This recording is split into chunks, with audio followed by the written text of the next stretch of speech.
Olá, meu amigo! Olá, minha amiga! Bom dia! Sextou, né, pessoal? Mais uma sexta-feira por aqui, mais uma semana juntos. Desejo uma sexta-feira produtiva, maravilhosa e, como sempre, desejo igualmente um final de semana verdadeiramente abençoado para você e para todos aí da sua família. Dito isso, vamos aqui às nossas atualizações do dia. Hoje eu vou falar sobre como foi a votação da PEC emergencial, que estabelece a previsão legal para que o auxílio emergencial seja pago em uma nova rodada esse ano.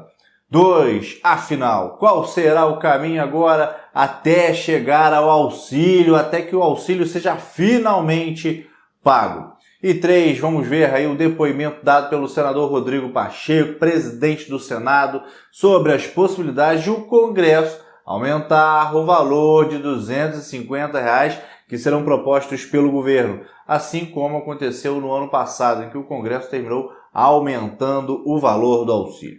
Vamos lá, então vamos, mas antes de começar aqui, aproveito para te convidar, como sempre faço, para que você se inscreva em nosso canal, deixe o seu like e compartilhe estas informações. Vamos então direto ao que interessa e vamos começar falando sobre o auxílio emergencial. Ontem foi um dia muito importante rumo ao pagamento de uma nova rodada do auxílio emergencial. A PEC emergencial, que traz a disposição legal para que o benefício seja pago, foi finalmente votada em segundo turno no Senado Federal e aprovada finalmente pela maioria dos senadores. Após a votação, o presidente do Senado, o senador Rodrigo Pacheco, falou sobre a aprovação. Vamos ouvir aí o que ele disse, olha só. Bom, boa tarde a todos. Encerramos agora uma sessão importante do Senado Federal, em que apreciamos, deliberamos, votamos e aprovamos a proposta de emenda à Constituição número 186 de 2019,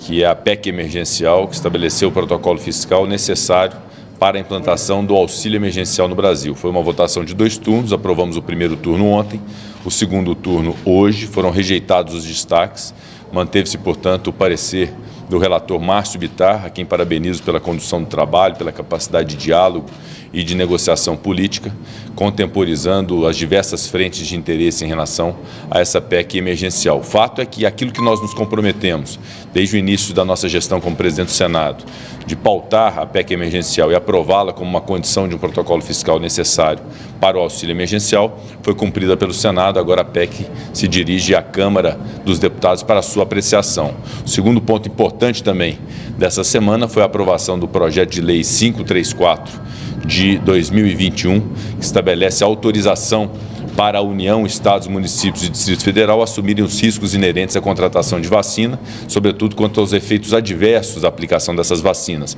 Era uma condição importante, um marco legislativo importante para se dar segurança jurídica à União para contratar com indústrias como Pfizer e Janssen. Já recebemos a notícia ontem do avanço das negociações do governo federal com esses 2 laboratórios. Quero crer muito fruto desse marco legislativo que aguardamos a sanção do presidente da República. Então, 2 pontos que são pontos absolutamente prioritários no Brasil, que é o da vacina e o do auxílio emergencial. Houve um avanço muito considerável por parte do Congresso Nacional, incluo evidentemente também Senado e Câmara dos Deputados, a Câmara dos Deputados também com seu papel importante, além da agilização e da aceleração que nós estamos fazendo na aprovação das medidas provisórias, que também aprovamos na data de ontem, chegou da Câmara dos Deputados e imediatamente pautamos a medida provisória 1004, também referente ao enfrentamento da vacina. Hoje à tarde, às 16 horas, nós receberemos a visita de autoridades, inclusive do diretor da Anvisa, para que possa dar o depoimento a respeito do andamento dos processos de autorização e registro das vacinas no Brasil. Um requerimento da senadora Rose de Freitas, já aprovado no plenário, e que nós vamos cumprir também nessa audiência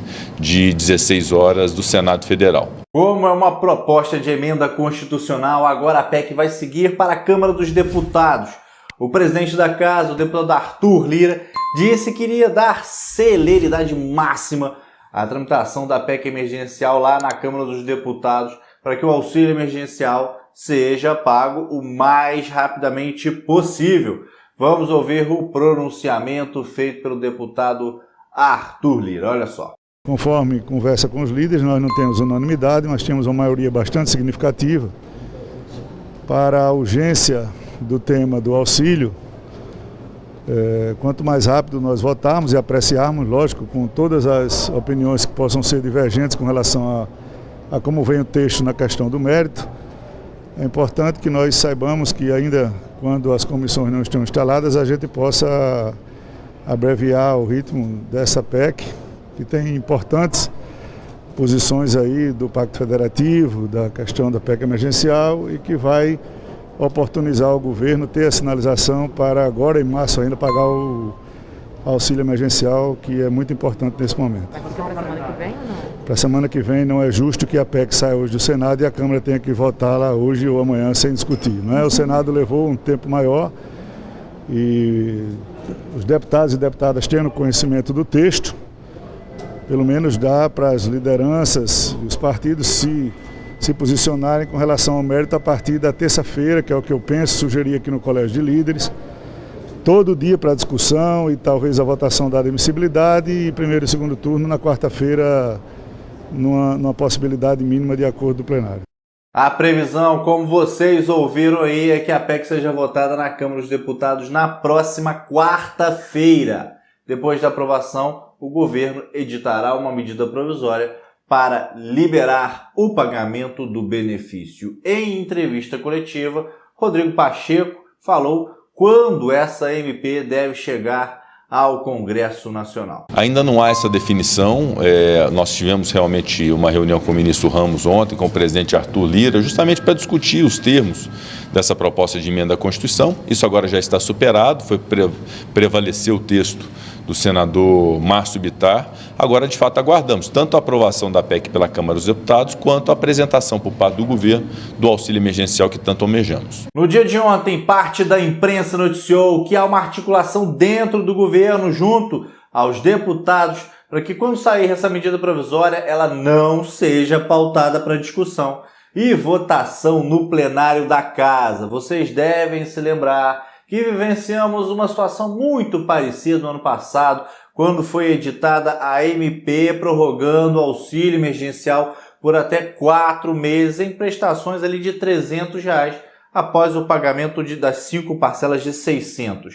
Na época, nós tivemos uma grande mobilização popular das pessoas pedindo para que o deputado Rodrigo Maia, que era presidente da Câmara dos Deputados naquela época, pautasse a MP 1000. Vocês lembram? Pois é, uma medida provisória, assim que é editada, já produz efeitos imediatamente, mas precisa ser apreciada pelo Congresso para que se torne uma lei caso seja aprovada. A questão é que existe um prazo para que isso aconteça. Esse prazo é de 120 dias. Isso significa que os parlamentares têm 120 dias após a edição de uma medida provisória pelo governo para analisar a MP e alterar algum ponto, ou até mesmo rejeitar essa MP. Se ela não for pautada e votada dentro desse prazo, ela perde a sua validade. É quando dizemos que a MP caducou, né? Então, se essa MP do novo auxílio não passar pela apreciação dos deputados e senadores, ela não corre o risco de ser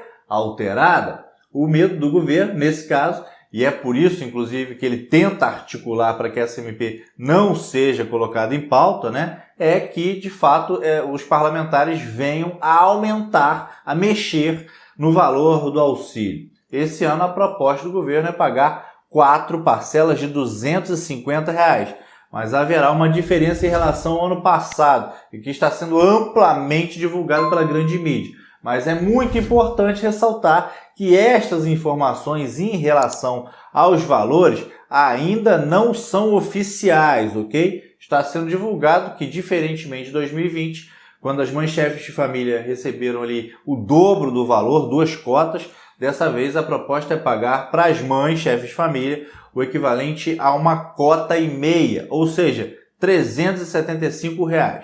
Além disso, as pessoas que moram sozinhas, ok? Devem receber um valor de auxílio reduzido, aí no valor de R$150. Durante uma coletiva no Congresso ontem, os jornalistas perguntaram para o senador Rodrigo Pacheco se o governo tinha solicitado que a MP não fosse pautada. Vamos ouvir aí o que o senador respondeu. Olha só. O presidente Arthur Lira tem imprimido muita velocidade nessas questões relativamente ao enfrentamento da pandemia. O presidente Arthur Lira tem esse compromisso, inclusive revelou isso com a aprovação muito rápida do projeto de lei 534 de 2021. Então agradeço à Câmara dos Deputados, o presidente Arthur Lira, o relator, o deputado Igor Timo, pela aprovação do projeto. E agora a PEC emergencial, também o presidente Arthur Lira participou inclusive desse processo todo aqui no Senado, de construção e de amadurecimento do seu texto, e certamente é uma providência prioritária da Câmara dos Deputados. Ele também comentou sobre a possibilidade desse valor ser aumentado. Vamos ouvir. Essa é uma definição que precisa ser feita. Houve então um limite de até 44 bilhões de reais para esta finalidade do auxílio emergencial, e agora é de se conceber quanto mais pessoas podem ser alcançadas por isso.